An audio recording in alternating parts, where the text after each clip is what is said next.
Good morning all of you. My name is Mittal Desmukh. I study in class 12 science. Good morning all of you. My name is Richa Patel. I study in class 12. Good morning all of you. My name is Jyoti Desmukh. I study in class 12 science. My name is Madhuri Desai. I study in class 12. My name is Khushbu Sahu. I study in class 12. My name is Shalini Markande. I study in class 12. Good morning all of you. My name is Premlata Desmukh. I study in class 12 science. हमारे model का नाम है single slit diffraction. इसमें तरंग का विवर्तन दिखाया जाता है। बारीक स्लिट से उद्देश्य है बारीक स्लिट से प्रकाश के विवर्तन की निरीक्षण करना। इसमें दो लेजर ब्लेड होते हैं जिसे दोनों हाथ से अंगूठे की सहायता से एक तर्जनी द्वारा अंगूठे की सहायता से ब्लेड को रखा जाता है और इसमें लेजर लाइट दिखा के तरंग के विवर्तन को दिखाया जाता है। आवश्यक सामग्री है दो लेजर ब्लेड, पतली प्लेट, काला कागज, प्रकाश स्रोत लेजर तथा उचित उपकरण।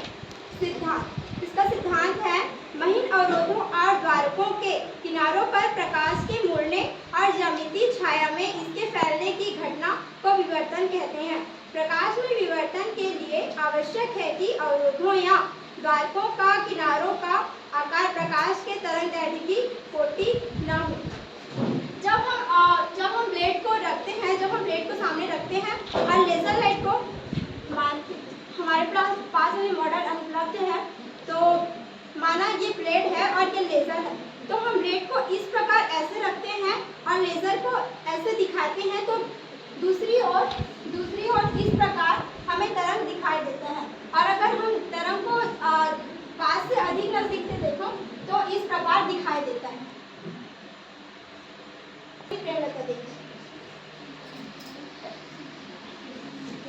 सबको विद्युत चुम्बकीय तरंगों के बारे में बताना चाहती हूँ। ये 7 प्रकार के होते हैं, जिनमें से इसके आगे की जानकारी मेरे साथ होती है। जैसा कि हम लोग जानते हैं कि 7 प्रकार के तरंगे होते हैं, उसमें से मैं रेडियो तरंग के बारे में बताना चाहूँगी। रेडियो तरंग की आवृत्ति परास 500 किलोहर्ट्ज से 1000 मेगाहर्ट्ज तक के बीच में होती है। रेडियो तरंगे दोलित्र परिपथों के द्वारा उत्पन्न किया जाता है।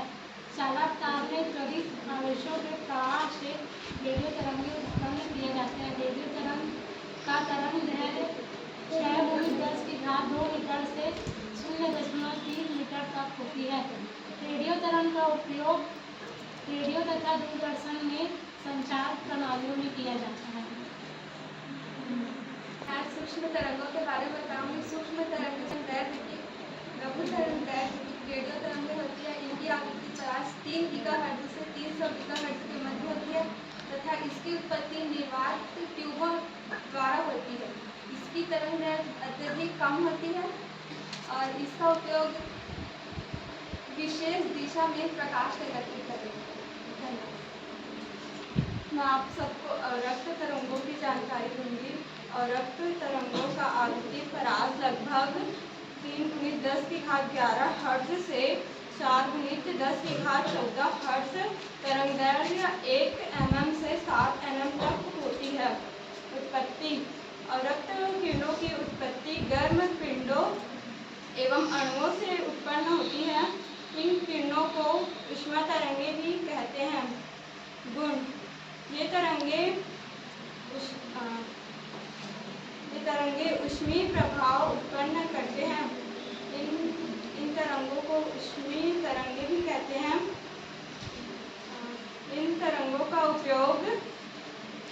का तरंगदैर्घ्य अधिक होने के कारण इनका विवर्तन कम होता है, जिसके कारण इसका उपयोग अंधेरे में या धुंध में रोशनी के लिए होता है। इनका उपयोग पौध घरों में पौधों को गर्म करने के लिए होता है तथा चिकित्सीय कार्य में इनका उपयोग किया जाता है। पराबैंगनी किरणें की खोज 1801 में J.W. हीटर ने की थी। पराबैंगनी किरणों के गुण, ये किरणें गैसों को आयनित कर देती हैं। पराबैंगनी किरणों के उपयोग ये फिंगरप्रिंट का पता लगाने में किया जाता है तथा खाद्य पदार्थों के संरक्षण में किया जाता है। किरणें के बारे बताना चाहती हूँ। यह विकिरण की उत्पत्ति नाभिकीय विकिरणों से होती है। रेडियो एक्टिव पदार्थ जैसे यूरेनियम, रेडियम आदि से ये विकिरण स्वतः उत्सर्जित होते हैं। इसकी आवृत्ति पारस 3 × 10 की घात 18 से 3 × 10 की घात 22 तक के बीच होती है। इसका गुण ये फोटोग्राफी प्लेट को प्रभावित करती है, ये गैसें को आयनित कर देती है, ये प्रदीप्ति उत्पन्न करती है। इसका उपयोग ये नाभिकीय विकिरणों का पता लगाने में किया जाता है, कैंसर का इलाज करने में किया जाता है और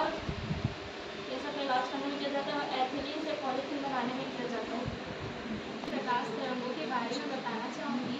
दृश्य प्रकाश तरंगों की आवृत्ति परास 4 × 10 की घात 14 हर्ट्ज से 7 × 10 की घात 14 हर्ट्ज तक तथा तरंग दैर्घ्य 700 नैनोमीटर से 400 नैनोमीटर के बीच होता है।